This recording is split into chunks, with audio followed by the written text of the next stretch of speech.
demo, siéntete a bailar, ronda demo.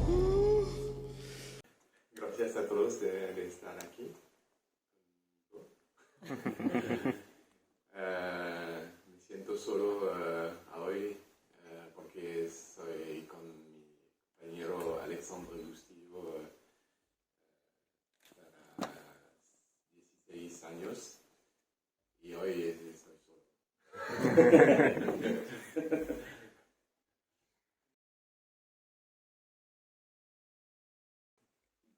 The script is very important for us, of course, but it's also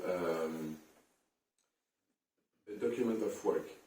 So we are not the type of director that are totally like a control freak and say no, we don't change any punctuation and we don't change any line, and no, we are always open to work on it while the process of shooting, especially with the dialogues, because we love to work with our cast, and so we want our actors to reappropriate the story and to be involved into it. So, for example, on our first movie, À L Intérieur, Beatrice Dalle, the villain of the story, told us that it was useless to have so many dialogues because it was our first movie, and we were like afraid that the audience misses some information and couldn't get the character. So as beginners, we wrote everything. Like she was continually like speaking in the story, like I'm going to do this and do that, and I feel this and I feel that. And that's something that we learned from Beatrice. She said you have to trust your character and to trust your cast. And she was right, because of course there were some elements that we couldn't cut, but like almost 50% of the dialogues we didn't need it. It was like just pure acting, and she learned us that she was able to give a lot just by the look and the attitude of the character and how she moves, and so this is something that we kept because we feel like we are learning, on each movie. From movie to movies, we are always learning things, and we are making mistakes each time. But I hope we are not doing the same mistake. We are doing new mistakes. And but this lesson was really important for us, because now we keep as soon as we begin a new project. The first step is to talk to the actors and to say, okay, what do you think about the dialogues and your role? Are you happy with it? What would you change? Why? And is it the way you talk? Do you think the character would talk like that? And so, yeah, when we wrote the script of À L Intérieur,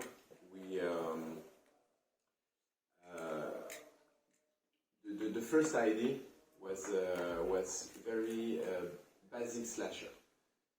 So we had a male character who was stalking this young pregnant woman, and with a knife. It was like really like random slasher. I remember that one of the first ideas was that the bad guy was hunting for pregnant women to eat the placenta. But anyway, it's we by working on the script, we have the story evolve, and the scissors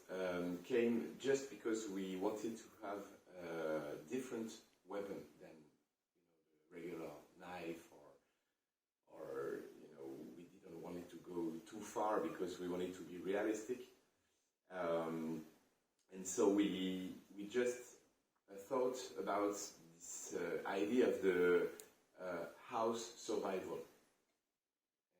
And so we just focused our imagination on what you can find in a house. So that's why at one point the character of Sarah is building her own weapon with a vacuum tube, and she's building like a spear of it. This is from our thinking of what would you do if you are attacked by someone in your own house. How are you going to defend yourself? So with what you can find in the drawers and anywhere in the house. Yeah. And when we had the idea of the scissors, we said, okay, scissors are cool because it's quite unusual. It's original. I haven't seen that many times in horror movies, but it's kind of painful, you know. You see, scissors is like, it's not like a knife. A knife is a clean cut. Scissors, it's much more painful. And where we cheated a little bit is the size of the scissors. Because of course, in a regular house, you don't have like scissors like that. So we've searched with the prop master what would be the most terrifying scissors we could get, and we discovered the scissors to cut the fabrics, and so this type of scissors, very professional scissors, and we fell in love with them. But it's an interesting question because as horror fans ourselves, with Alexandre, we know that the horror genre is very codified, and horror fans knows all the tricks, and it's very hard to surprise the audience. And as a viewer, there is nothing that I love most than to be surprised by a movie and to be taken by the hand by the director and not to know what is going to happen. And so we try each movie to surprise the audience. And the choice of the weapon was part of this reflection. If you have 3 hours.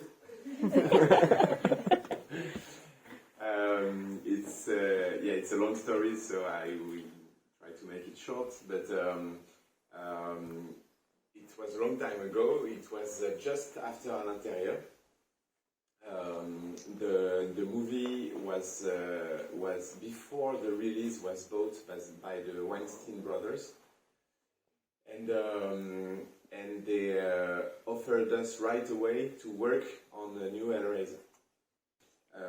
So we were beginners, and we were excited by the idea. We were like, wow, telling the story of Pinhead again, and so we what we did is we wrote a script, and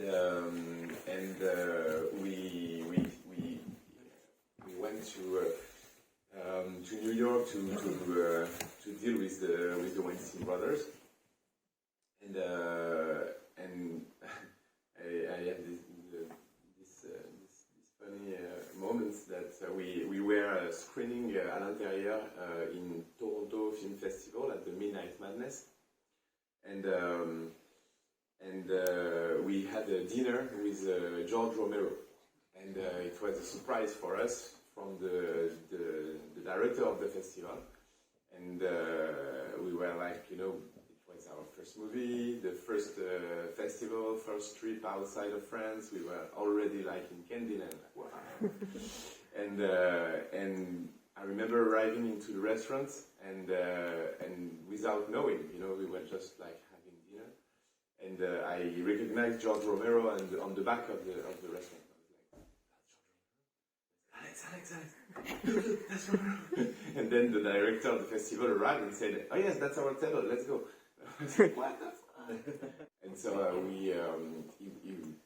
he was absolutely a marvelous guy, and he was so nice and so kind because we were very impressed. So like the first 20 minutes we couldn't talk, and we were like,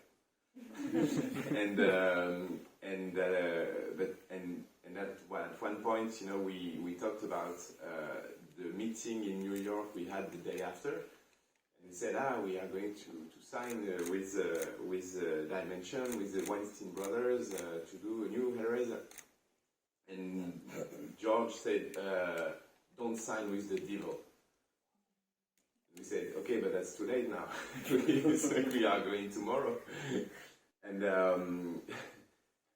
but we did. And the thing that when we did the first meeting with the Weinstein brothers, we were in their office, and I remember they put Clive Barker on speakerphone, and you know, we asked him, you know, his permission. You know, we were like, what do you have in mind for reboot? And have you read our script? What do you think about it? And then Clive Barker started to talk, and then we were like all around the table and listening to him. And with Alex, we were like, you know, listening to one of our idols. So we were like looking at the speakerphone, like wow. And at one moment, Bob Weinstein, while Clive Barker was talking, put him on mute. He was talking like, yeah, Pinhead could do that, and he put on mute. I was like, what are you doing? And he said, we don't care about him, he's an has-been, and now we want to talk with you guys, and do not listen to him, and they are like, okay, George Romero was right, they are devils. So that was the first moment we felt it was going to be complicated. But the day after, we went to Los Angeles to meet Clive Barker. And so we went into his house, and once again it was like a dream for us, because Clive Barker is, you know, we love his poetry, we love his books, we love his paintings, we love his movies, and he's a big influence for us. And so we were like in his workshop the whole day, and the first thing we said, like, he's like, did you know that Bob Weinstein didn't listen to you and he put you on mute? And Clive was like, I know that these guys, they just want to sell. They want to sell. You know, they just need me to put my name on the poster, Clive Barker Prison. But we started to work with Clive Barker, and this was the best part, because he was really happy that we didn't want it to be too close to his universe, and because with Alex we didn't want it to go too far into the S&M thing and all that is the heart of Clive Barker's work, and but we wanted to have something much more pop and much more like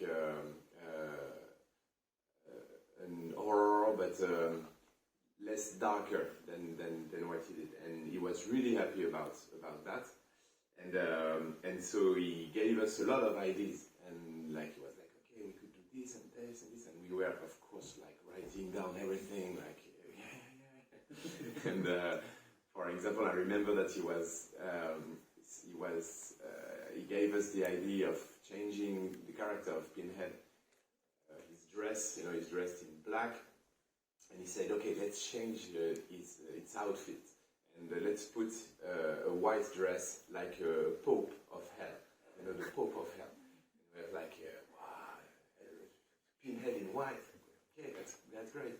And they said, yeah, but the fact is that he's going to kill people, like sucking the blood out, like like a Jedi, and you are sweating your own blood, and each drop of your blood is going to stain his white outfit, and in the end of the movie, he's going to be like red, like a cardinal of hell. And we were like, wow, I love it.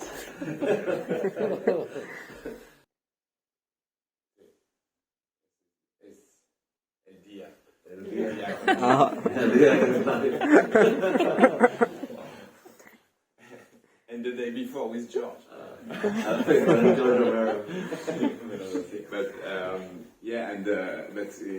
It was for us. It was really a cool experience, just because we have to meet with Barker, and it was really funny. Like he had in his workshop. I'm sorry, I'm like just telling stories, but because it was important for us, and because we have always considered ourselves horror fans before being horror directors. So being able to do movies for us is a blessing, and we wake up every morning like thanking anything around us to be able to do what we love the most. And we feel like we are so lucky that we doesn't have the right to complain about anything. And so I remember when we were in his workshop, we had his paintings everywhere, and we were like pictures and asking him to comment everything, like this one. And there was some painting from his movies. He painted a lot of Pinhead, like there is one very famous where Pinhead is like yelling like that,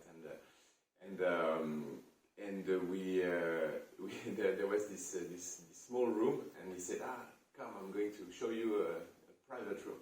I was like, okay. And in this small room, it was like the hardcore paintings, like the porno paintings, and it's like all of it were like gay and BDSM paintings. So we entered this room, it's like, whoa, okay, that's awkward. In this type of situation, it was the first time I was confronted to that kind of situation. You try to say something, but it's hard to comment. It's like. And I remember because she was quiet, and I stopped in front of a big painting of just a dick with a nail inside it, and I was like, interesting. I was like, it must be painful. This is the thing I said. And Clive said, "Oh, you haven't tried?" I was like, no. Okay, let's get out of the room. So, but I think he was testing us because it was the beginning of the date, and I think it was a way for him to see if we were able to react to that kind of situation. So anyway,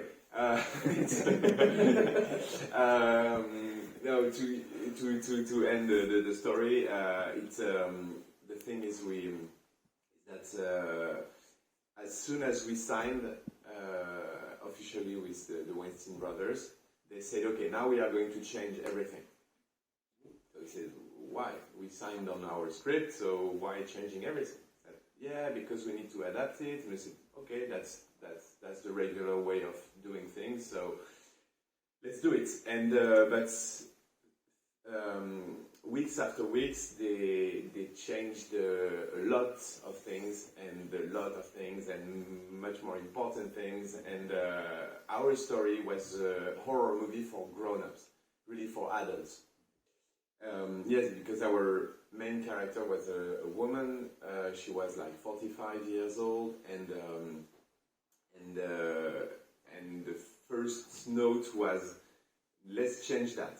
We don't want to have a 45 years old woman as a lead character. We want to have a teenager, because it's an horror movie and it's made for teenagers, so we need to have a girl like 20 years old with big boobs, and that's what they said. Really, they said this sentence like, and I was like, "Are you serious? Is that a note?" And so we understood that we didn't have the same movie in mind. And for example, our the daughter of our character was trying to commit suicide, and they said no, no suicide in the movie. So why? Because it's a bad signal to send to the American youth. It's not propaganda, it's not like, hey, commit suicide, it's cool. No, it's like about just telling the backstory of a character, which is a strong backstory, If she tried to commit suicide, it means that she has like real issues in life, and so we were tired to struggle, and at one point we said, okay, send us what you want. Send us what really you would like to see on screen. And they hired 2 new scriptwriters, and the guys sent us like very, very bad version of the movie, and then we said no, first time, second time, and third time, and at the 4th time we called our agent and we said, okay, we want to withdraw from the project, and we are wasting our The story is longer, but another day. Al principio dijo que si tenéis 3 horas podemos hablar de todo, pero sí, la historia es más larga y...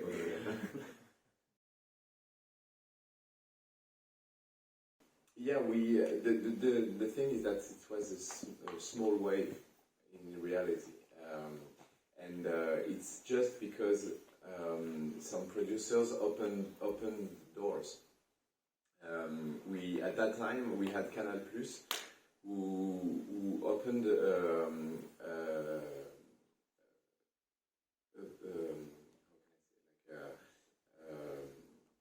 producing opportunity. They were looking for horror movies, and quite extreme, and so they were like telling everywhere, if you have a script, send it to us. So that's why they gathered all of this type of movies, and but the extreme aspect, I think, maybe was because we were frustrated not to be able to do horror movies for decades, and I think we had this rage, and we wanted to be like bad kids, and to break everything and to splatter blood everywhere, and like it was like a scream. Yeah, and about the influence, I don't know if we influenced each other's.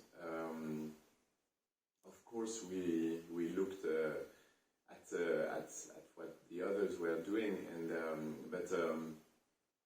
For example, Xavier Jans did Frontiers just before us, before À L Intérieur, I mean, and we took like almost all of his technical crew, like the DOP, the makeup artist, and because we said, okay, he was the first, so now we need to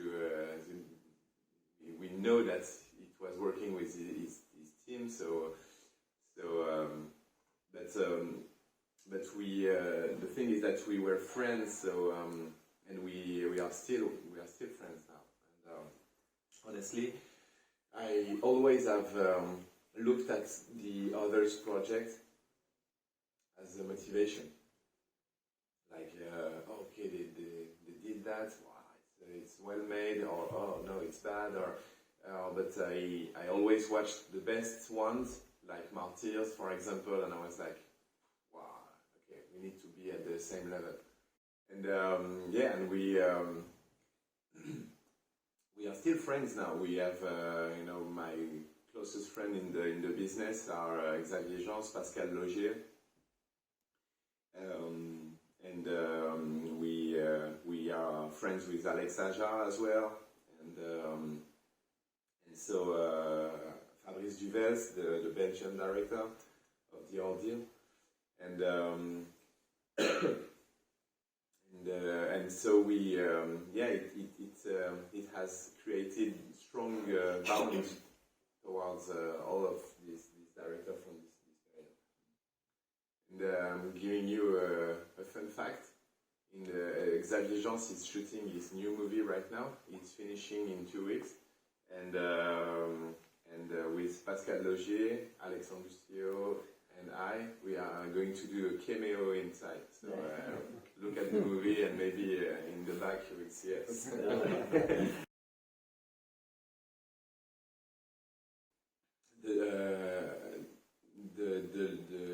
The link with Lovecraft is thin.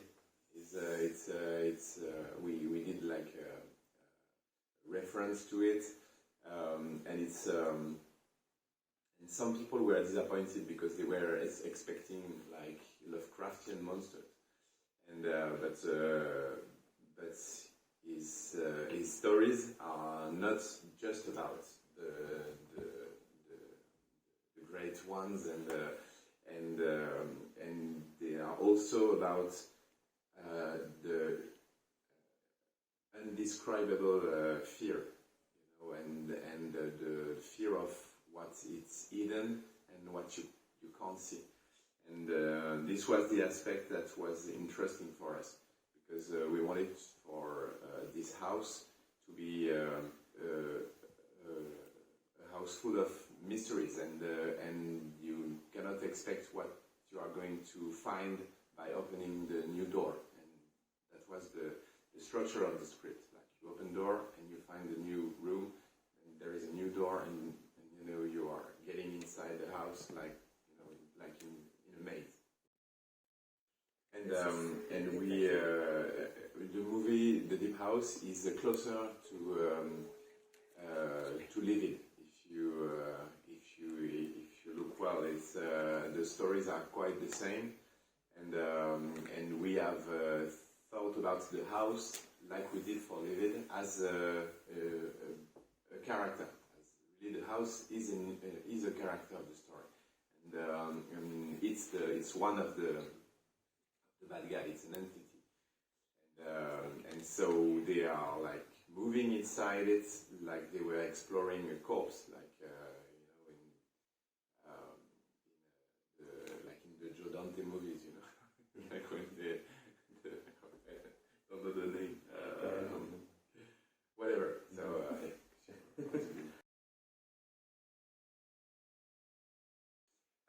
it really depends on the project, and our last movie, The Deep House, was shot in English because it's too much complicated to do a movie as ambitious as The Deep House in French. The producers want to exploit the movie worldwide, and so they said no, it's going to be in English because we need to be able to sell the movie everywhere. And they were right, because Jason Blum bought the movie before the releasing. It was just even before the shooting, and so of course we would love to continue shooting in French, but we don't have the choice. It's and it's okay for us. We don't see any difference, except the fact that it's important for us to have this cinema living in Europe, and we would love to keep it vivid and to have a strong, fantastic cinema like in the 70s, and we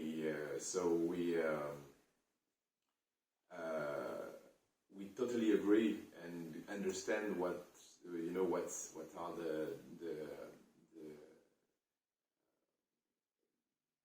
the aspect that we don't control in this business, like shooting in English. Okay, you're right, it's going to be easier, and it's going to fool the French audience, because in France, and the French audience, they have a problem with French horror, and it's never working in France.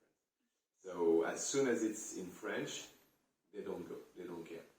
So our producer is the same as Pascal Logier, the producer from Ghostland and The Secret. I don't know if you've seen this movie with Jessica Biel. These movies are all French, 100%. And but you know, it's Jessica Biel, you know, The Secret, and it's the marketing is like it's an American movie, and we did the same for The Deep House. You know, we had the son of Mick Jagger, James Jagger, and you know, Camille Rowe, you know, in The Deep House, and it worked.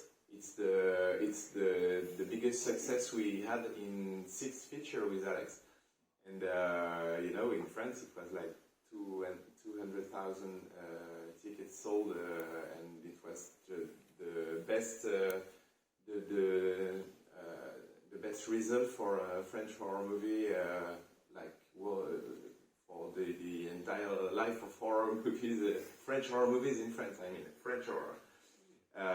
So the producer was right, and so now the people that have seen The Deep House are talking about it like, yeah, I've seen a pure American movie, like very scary. Fuck you, it's French. It's a trap.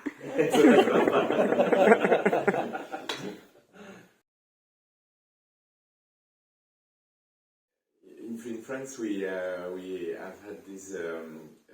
We have had many horror specialized magazines, and especially two that were very important because they are existing since 1972, I think. And it's L'Écran Fantastique and Man Movies, and especially Man Movies for me and for Alex as well.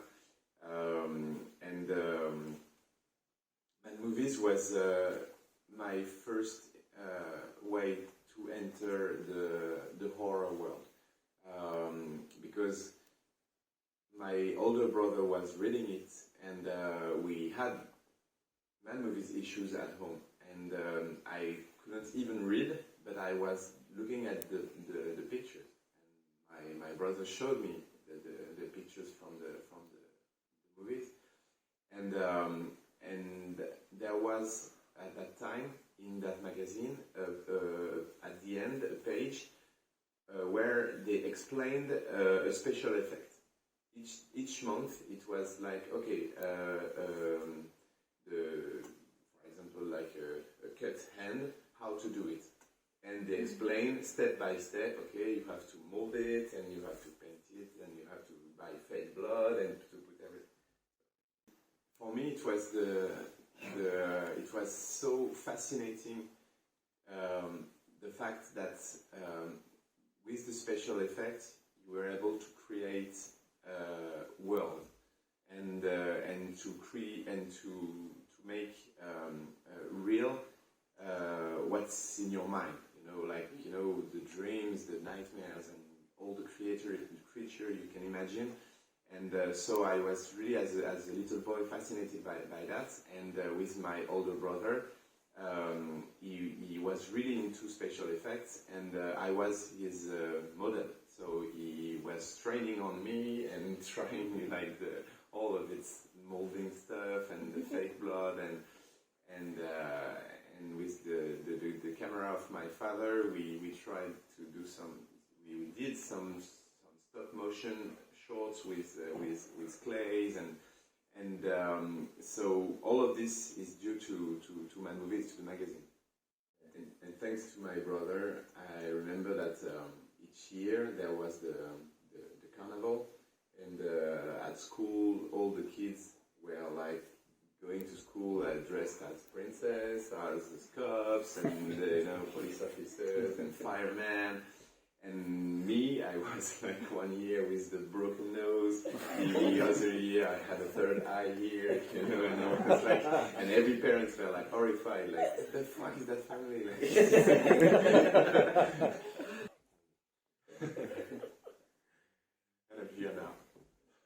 estoy aquí.